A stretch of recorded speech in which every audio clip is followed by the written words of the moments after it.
아멘. 광고 말씀 먼저 드리겠습니다. 김종기 권사님 위로 예배 및 입관 예배가 오늘 오후 4시에 오후 4시에 드린다고 이야기를 했습니다. 그래서 교회에서 출발하는 시간은 오후 3시 30분에 출발하도록 하겠습니다. 그리고 딸 분이 어저께 이제 통화하면서 교회장으로 하고 싶다고 그렇게 말씀을 하셔서요. 발인 예배하고 오늘 위로 예배 그리고 위로 및 윗관 예배 드리고 내일 발인 예배 그리고 화장장까지 저희들이 가서 예배 드리고 이렇게 해야 될 것 같습니다. 그래서 목사님한테 이제 그렇게 말씀을 드렸고요. 그리고 목사님이 부주는 걱정하지 마시고 많이 좀 참석해 달라고 이렇게 부탁을 하셨습니다. 그래서 많이들 참석해 주셔서 그 예배강 그 김정희 권사님 또 딸분도 또 전도할 수 있게끔 교회 나오실 수 있게끔 위해서 기도하시고 기도해 주시고 또 그 장례 절차를 위해서 계속해서 기도해 주시면 감사하겠습니다. 네, 오늘 말씀 중풍병자 사건을 통해서 바리새인과 예수님이 갖는 하나님 나라의 간극이 얼마나 큰지 알 수 있는 말씀입니다. 마가복음에서는 계속해서 바리새인과 논쟁을 하는 예수님의 장면이 나옵니다. 바리새인과 그리고 예수님이 바라보는 하나님의 나라는 그 시작점이 다르기 때문입니다. 그들은 예수님을 신성 모독으로 몰았고 하나님이 꿈꾸는 하나님 나라와는 거의 반대로 생각했습니다. 그들이 처한 상황이 그들을 변화시켰을지 몰라도 하나님이 주신 법은 변질되었고 약속도 변질되었습니다. 예수님은 사람들 앞에 나와 하나님의 나라를 선포하신 겁니다. 다른 것이 아니라 하나님이 약속해 놓으신 하나님의 나라를 선포하신 것인데, 그러나 그 말씀을 듣는 사람들에게 하나님 나라는 그 메시지는 매우 새로운 것이었습니다. 오늘 말씀은 중풍병자의 병을 고치시면서 내가 죄를 용서받았다라고 말씀하신 사건 이후에 벌어지는 사건을 다루고 있습니다. 예수님은 하나님 나라를 함께 일구어 나갈 군사를 모집하고 있습니다. 예수님의 12명의 제자 말고도 더 많은 제자가 예수님의 가르침을 따르고 있습니다. 오늘 예수님이 부른 제자는 이 이름보다 마태라는 이름으로 더 잘 알려진 레위라는 인물이 오늘 본문 속에 나옵니다. 레위는 당시에 세리라는 직업을 갖고 있었으며, 세리는 세금을 징수하는 자를 말합니다. 세리는 당시 좋은 직업이 아니었습니다. 이스라엘은 로마의 속국이었으며 세리는 동족의 세금을 거두어 로마에 바치는 직업이기에 굉장히 꺼리는 직업 중에 하나입니다. 여기서 예수님은 레위를 부르십니다. 세간에 앉아있는 레위는 예수님의 부르심을 따라 모든 것을 버리고 예수님을 따릅니다. 그리고 레위는 예수님을 자신의 집으로 초청하여 파티를 엽니다. 문제는 여기서 발생합니다. 바리새인은 예수님과 제자들이 레위와 함께 식사하는 것을 못마땅하게 여깁니다. 왜냐하면 그들과 함께 식사를 하면 부정해진다고 여겼기 때문입니다. 그러나 나병 환자 이야기에서 예수님은 부정해지지 않으셨습니다. 되려 그를 만지고 그를 축복해 주시며 그의 병을 고쳐주셨습니다. 예수님이 부정해지는 게 아니라 그의 병이 회복되는 사건을 발생하게 된 것입니다. 예수님은 죄인과의 교류로 인해서 부정해지는 것이 아니고 죄인을 회개시키는 분이십니다. 그리고 죄인에게 하나님의 나라로 부르시고 하나님의 약속을 따른 삶을 살도록 인도하신 겁니다. 바리새인도 하나님의 나라 새 시대가 임하면 영원히 낡아지지 않을 것이라는 기대와 소망이 있었습니다. 성경에서 묘사하는 하나님의 나라는 어떤 모양입니까? 그것은 이사야 11장 1절에서 6절에 기록되어 있는데, 그곳에서 강한 것도 약한 것도 모두 함께 지냅니다. 우리가 생각할 수 없는 사건이 벌어집니다. 하나님 나라에서 가장 중요한 것은 화해입니다. 그를 용서하는 것입니다.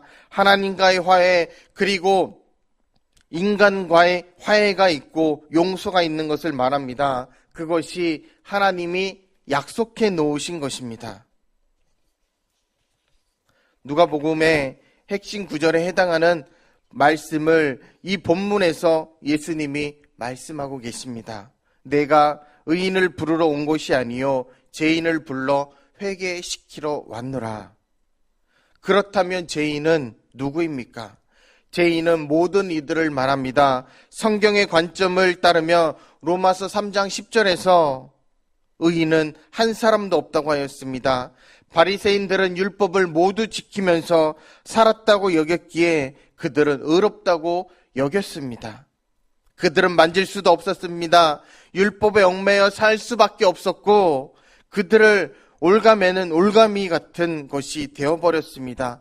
자유도 없고 사랑도 정의도 긍휼도 다 사라져버렸습니다. 반면에 예수님은 세리라고 경멸받던 이를 불러내서 새로운 것을 제시합니다.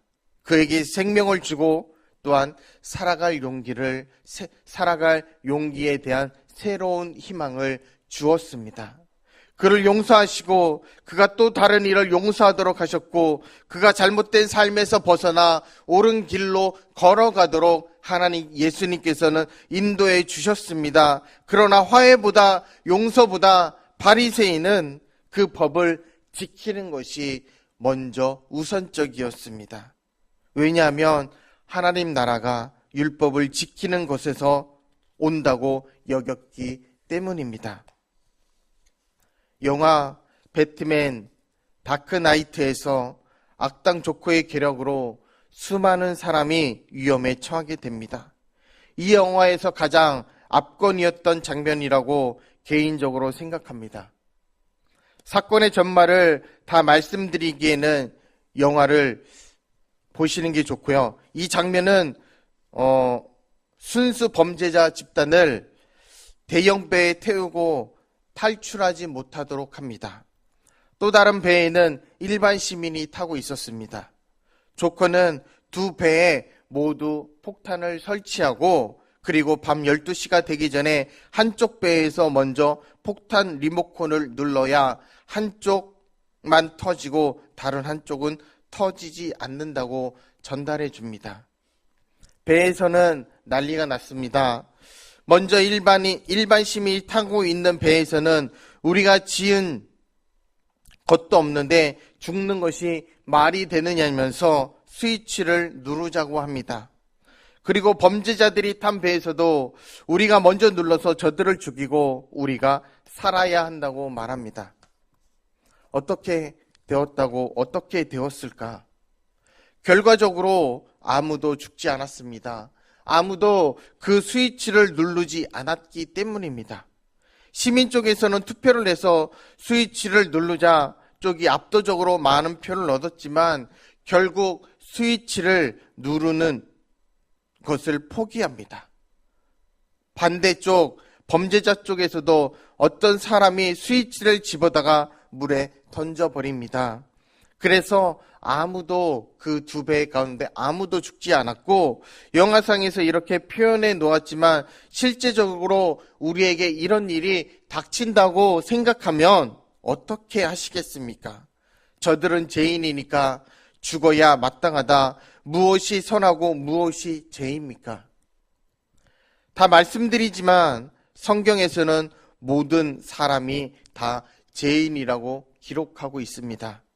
의인은 단 한 사람도 없습니다. 예수님의 부르심에 순종하고 따른 이들에게는 공통점이 하나 있습니다. 그들은 자신이 죄인이라는 것을 알고 예수님을 따랐다는 것입니다. 예수님은 자신이 죄인이라고 고백하는 이들에게 새로운 세상을 제공해 주시고 새로운 시스템을 보여주시고 그것은 하나님의 나라라고 하는 새로운 나라입니다. 하나님의 나라는 새로운 생명이 싹트는 것을 목격하고 화해가 있고 사랑이 흘러가며 용서와 자비가 있는 것입니다. 그래서 예수님이 새로운 세상을 재창조하셨는데 어떻게 그곳에 초청받는 이들이 축하하지 않고 기뻐하지 않을 수 있겠습니까? 그렇게 예수님은 바리새인에게 잔치에 대해서 말씀하십니다. 그래서 누가복음 5장 34절에서 35절 말씀은 그런 말씀입니다. 하나님 나라의 시스템을 다른 것과 함께 쓸 수 없습니다. 비인격적이고 폭력적인 방법은 버려야 합니다. 정직하지 않은 어두운 방법도 버려야 합니다. 이들은 하나님의 나라의 시스템과 갈등을 빚는 구조입니다. 예수님은 하나님 나라의 시스템에 대해서 보다 자세하게 말씀하십니다. 그것을 선포하십니다. 바로 그 말씀은 팔복이라고 하는 말씀, 누가복음에서는 6장 20절 말씀에 나옵니다. 하나님의 나라는 평화의 나라입니다. 물리적으로는 나라가 아닙니다. 하나님의 나라는 사랑이 있습니다. 또한 정의가 있습니다. 긍휼이 있고 자비가 있고 그곳에는 약자도 강자도 없습니다. 누구에게나 평화롭고 그리고 평등한 곳입니다. 하나님의 나라가 임하기 위해서는 한 가지 깨달아야 할 것이 있는데 그것은 내가 죄인임을 알아야 한다는 것이고 제 자신이 죄인임을 깨달으면 겸손해질 수밖에 없기 때문에 우리가 주님을 믿고 따르는 사람들 또한 믿음으로 하나님 앞에 나아가는 우리 정신제일교회 모든 성도님들이 겸손해져서 하나님 앞에 더욱더 믿음으로 승리하며 내가 죄인임을 고백할 수 있는 우리 모든 성도님들이 되시길 주님의 이름으로 축복합니다. 그래서 예수님이 죄인인 마태의 삶으로 파고든 것처럼 우리의 삶에 찾아오셔서 또한 우리의 삶에 파고 들어오셔서 그리고 주님이 주시는 회복이 있고 평화를 누리며 살아가는 우리 청신제일교회 모든 성도님들이 되기를 주님의 이름으로 축복합니다. 기도하시겠습니다.